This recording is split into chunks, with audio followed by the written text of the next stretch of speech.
Assalamualaikum warahmatullahi wabarakatuh. Perkenalkan, nama saya Muhammad Rian Pradipta dengan NIM 103.221.10.40. Di sini saya mau melakukan presentasi untuk memenuhi tugas ujian tengah semester ventilasi tambang tentang pertama-tama yaitu ventilasi tambang bawah tanah. Ventilasi tambang bawah tanah adalah ventilasi tambang, yaitu untuk menyediakan atau mengalirkan udara segar menuju ke dalam tambang dan mengeluarkan udara kotor keluar tambang, sehingga berguna bagi pernapasan manusia maupun untuk kebutuhan peralatan mekanis. Dalam sistem ventilasi udara bergerak karena terdapat main fan atau auxiliary fan. Kebutuhan udara segar yang tercukupi akan menciptakan lingkungan kerja yang menjadi nyaman dan aman. Kedua yaitu prinsip ventilasi tambang. Prinsip perhitungan jaringan ventilasi pada dasarnya merupakan pemahaman dari teori pengaliran udara. Proses pengaliran udara pada ventilasi tambang diasumsikan sebagai proses aliran tetap, yaitu steady flow process. Dalam suatu aliran tetap berlaku hukum kekekalan energi yang menyatakan bahwa energi total di dalam suatu sistem adalah tetap walaupun energi tersebut dapat diubah dari satu bentuk ke bentuk lainnya. Selanjutnya yaitu konsep dasar ventilasi tambang. Ventilasi sering dideskripsikan sebagai sumber kehidupan suatu tambang.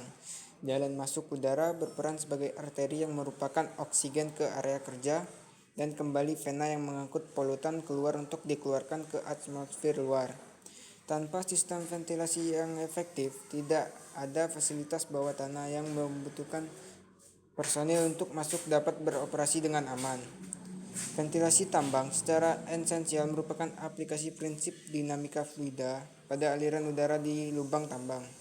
Sebagai cara utama pengendalian kuantitas, ventilasi bertanggung jawab atas sirkulasi udara baik dalam jumlah maupun arah di seluruh tambang. Ini merupakan salah satu proses dari kondisi udara tambang total, yaitu pengendalian simultan dalam batas-batas yang ditentukan terhadap kuantitas, dan suhu kelembapan udara tambang. Selanjutnya yaitu tujuan ventilasi tambang. 1. Menyediakan dan mengalirkan udara segar ke dalam tambang untuk keperluan menyediakan udara segar seperti oksigen bagi pernapasan para pekerja dalam tambang, dan juga bagi segala proses yang terjadi di dalam tambang yang memerlukan oksigen. 2. Melarutkan dan membawa keluar dari tambang segala pengotoran dari gas-gas yang ada di dalam tambang hingga tercapai keadaan kandungan gas dalam udara tambang yang memenuhi syarat bagi pernapasan. 3. Menyingkirkan debu yang berada di aliran ventilasi tambang bawah tanah hingga ambang batas yang diperkenankan. 4. Mengatur panas dan kelembapan udara ventilasi tambang bawah tanah sehingga dapat diperoleh suasana atau lingkungan kerja yang aman. Selanjutnya itu ada dua sistem ventilasi utama. Sistem ventilasi tambang bawah tanah pada dasarnya ada dua macam, yaitu sistem ventilasi secara alami dan sistem ventilasi secara mekanis. Yang pertama adalah ventilasi secara alami dalam tambang bawah tanah adalah sistem yang mengalirkan udara ke dalam tambang dengan memanfaatkan kondisi alam seperti perbedaan temperatur dan tekanan udara di dalam dan di luar tambang. Proses ini terjadi secara alami, biasanya melalui lubang bukaan yang ada, dan sangat bergantung pada perbedaan elevasi serta temperatur udara. 2. Sistem yang digunakan untuk mengalirkan udara dengan bantuan alat mekanis seperti kipas atau blower. Sistem ini dirancang untuk menciptakan perbedaan tekanan yang diperlukan untuk mengalirkan udara segar ke dalam tambang dan mengeluarkan udara kotor. 3. Ada 3 metode sistem ventilasi mekanis. Sistem ventilasi mekanis memiliki 3 metode, yaitu metode forcing, metode exhausting, dan metode overlap. Yang pertama adalah metode forcing. Pada saat kondisi tambang panas, metode forcing menyediakan udara dingin di tambang bahkan setelah memperhitungkan energi yang ditambahkan oleh kipas angin. Selain itu, sistem berada di bawah tekanan, pengukuran positif, jenis saluran fleksibel yang lebih murah yang dapat digunakan. Hal ini juga lebih mudah untuk diangkut dan memungkinkan kebocoran lebih mudah dideteksi. Kelemahan utama dari sistem forcing adalah bahwa polutan yang masuk ke udara pada tambang tersebut mempengaruhi keseluruhan panjang pos karena udara perlahan bergerak kembali sepanjang tambang tersebut. Metode forcing dapat dilihat pada gambar di samping. Di gambar di samping adalah sebuah metode forcing.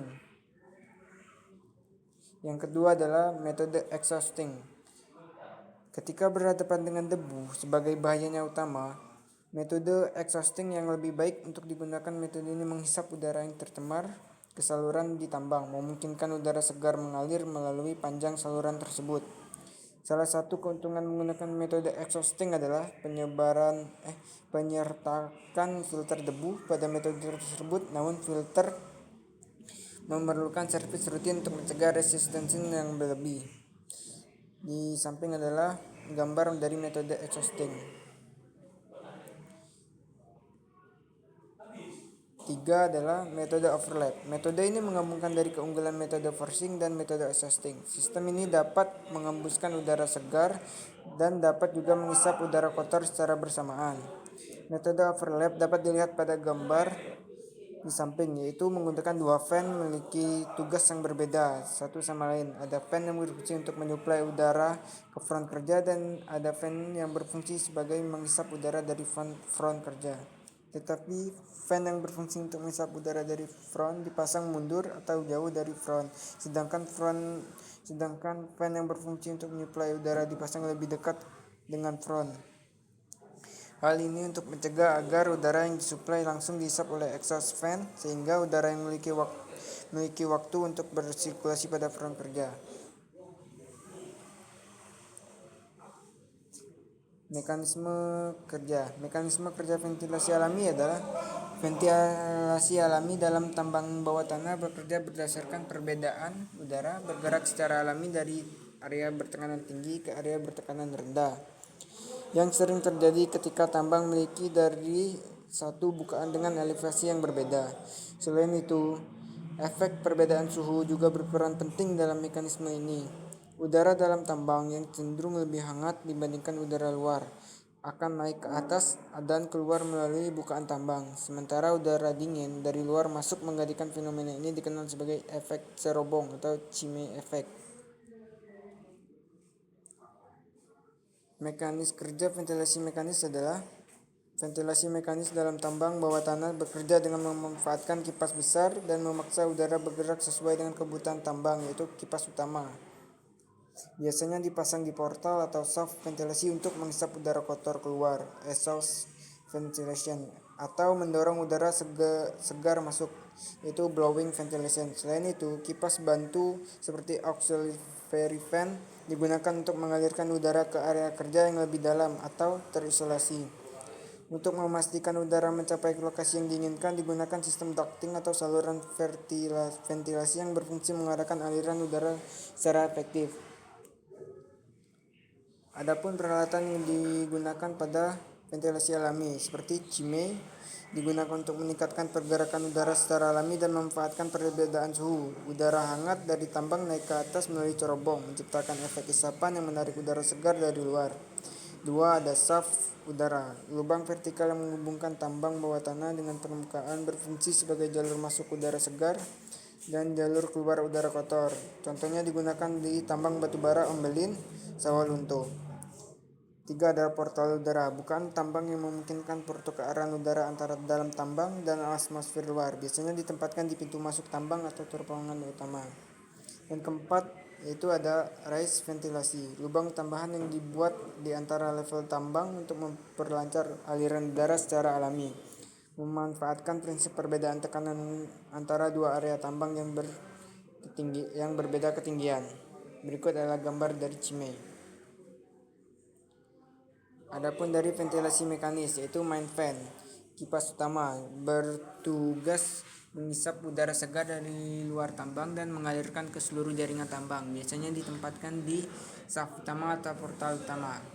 Yang kedua adalah general fan, yaitu membantu mendistribusikan udara di dalam tambang yang luas, digunakan untuk memastikan sistem area mendapatkan suplai udara yang cukup. Tiga adalah auxiliary fan, ditempatkan di jalur kerja yang lebih dalam dan sulit dijangkau oleh general fan. Biasanya dipasangkan dengan ducting untuk mengarahkan udara langsung ke tempat kerja. Empat adalah ducting atau saluran udara, terbuat dari bahan fleksibel atau rigid untuk mengerahkan udara segar ke area kerja.